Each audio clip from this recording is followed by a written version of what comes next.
Pasabiene, wewe nenda kwenye sherehe zetu ndio utaona.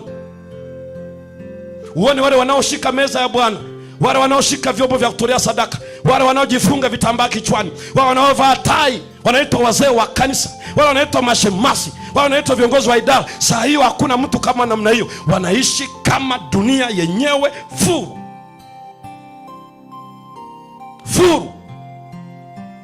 Hao na ni vijana ndani ya kanisa, ni waimbaji ndani ya kanisa, ni wazee ndani ya kanisa. Saa hiyo usimame useme acheni mambo haya, hakuna atakusikia.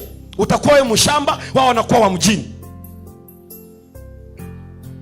Nenda tu, wanaona hapa kama wanakuona. Kutana nao kwenye ukumbi, nguo ni za hapa, wanatugawia mapaja asubuhi mpaka jioni. Utafikiri mswaki na Colgate. Nguo zina X-ray, maziwa yote yako nje kama ng'ombe wa maziwa anayekamuliwa. Wote wanakuwa namna hiyo.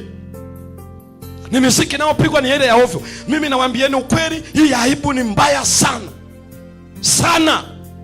Saa hiyo hakuna hao watu wafundi mitambo hapa, ni wa hapa tu kwenye makambi, kwenye sherehe zetu za harusi hawatakiwi. Hapo wameleta yule, maana hiyo ni mchezo wa biko kwenye sherehe zetu. Ni swala la business leo, na tunaishi kama wapagani kabisa. Lakini tukija kanisani, neema ya Yesu yatuokoa. Mungu wetu bado ni mtakatifu, ni mtakatifu. Anaita washiriki wa Kizota wawe na utakatifu, maana Mungu wetu ni mtakatifu. Amen. Ndicho msukumo wetu, ndicho linalosimama. Wakikudanganya kijana ya kwamba vijana wote wameoza, usikubali. Mungu ana watu wake hata sasa.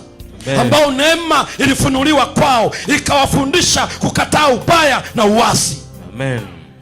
Haiwezekani maisha namna hiyo. Ndio yanaendelea tu leo. Kwa nini inakuwa hivyo?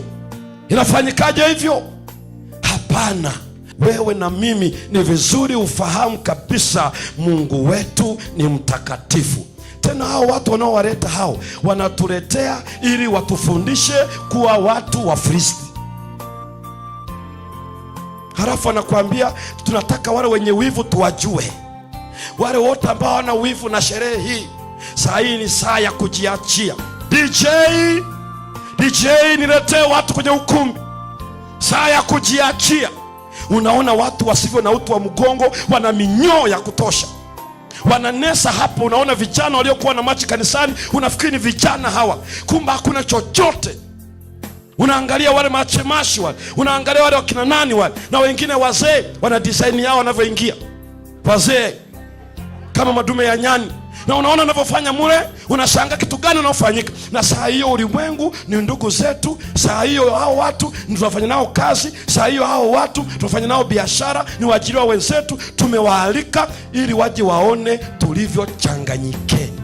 Halafu kesho unaleta unafiki hapa. Njoeni watu wa Mungu, tuna mikutano ya Injili 1 2 natasema wanafiki ninyi. Wanafiki. Wanafiki. Wanafiki. Lakini tunasahau Mungu wetu ni mtakatifu.